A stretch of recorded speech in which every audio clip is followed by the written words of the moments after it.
when you have anxiety, fear, or worry in your body, you're not the best set up to get some answer or conclusion conceptually. You're in a fight or flight response. Your prefrontal cortex is not functioning properly. That's just on the physical level. You're not in the vibration energetically to really be attuning to your intuition. So what do? You go under, not over. So imagine the anxiety or fear or worry coming at you. It's like a limbo bar. So it's like this bar, it's coming at you. So you can go over, meaning you jump over. But if you jump, you become ungrounded from the earth. You become disconnected from your body. You jump into the mind, you disconnect and you dissociate. But if you go under, you stay connected and you move through it, not by coming to some higher wisdom, but actually returning to the wisdom of innocence and the wisdom of stupidity, really. It's you become so simple that it almost doesn't really mess with you. The same way that if you asked a child like this complex question, they would that could like baffle people. That could give somebody like a midlife crisis or something. A child is not going to be worried about it. They're just innocent. They're like, oh, whatever. Just like, I want to go play. Okay?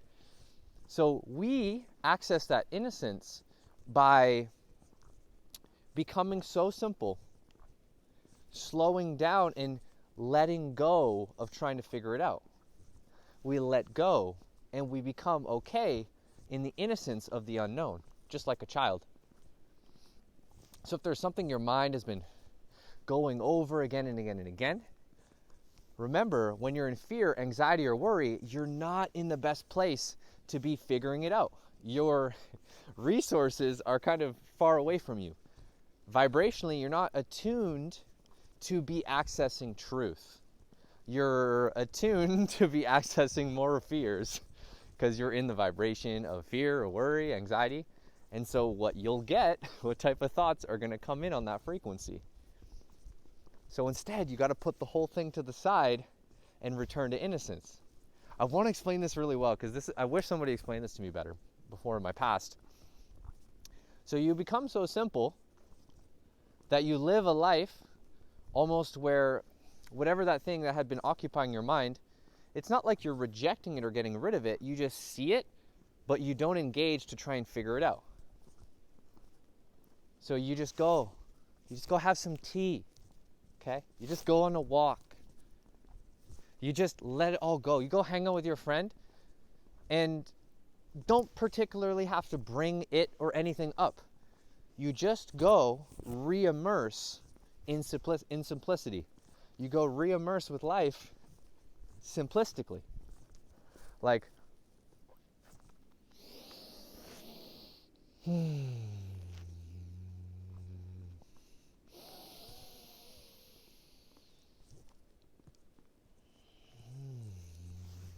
just re-immerse, and like all of your problems that you've been trying to figure out will dissipate in terms of the weightiness of the problem. And as you return back again and again to this mindful, innocent space of just like letting that go to the back burner, not trying to figure it out, getting entangled in your overthinking, then actually naturally you'll retune to higher vibrations. You'll come out of those fight or flight responses, okay? You'll actually come out of that and you'll have more access to your intuition. So just a big piece is actually letting go of trying to figure it out. It's just letting go of trying to figure it out. It's like that wisdom of when you're trying to get a word and it's on the tip of your tongue, but as soon as you're like, whatever, 2 minutes later, you're like, oh, I got it. That's the word. I remember it now. Trust me, it's just like that. So when you have anxiety, when you have something that you're worried about, you got to be able to let it go and not get entangled so deeply in that overthinking process. And as you let that go, you return to the wisdom of innocence, the wisdom of simplicity, and the wisdom of stupidity.